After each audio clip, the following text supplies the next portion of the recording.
After discussing working problems, it is natural that Feynman and Hoyle should savour that most thrilling pleasure of all, the moment of revelation. You try all sorts of things and you're hopeful about trying it.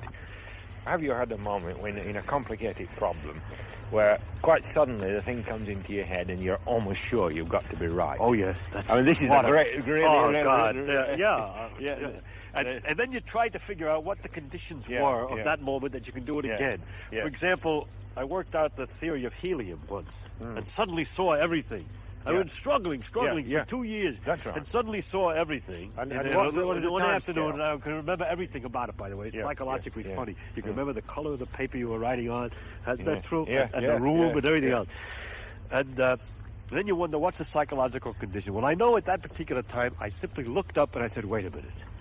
It can't be quite that difficult. It must be very easy. I'll stand back and I'll just treat it very lightly. I'll just tap it and it'll say boom, boom, and there it was.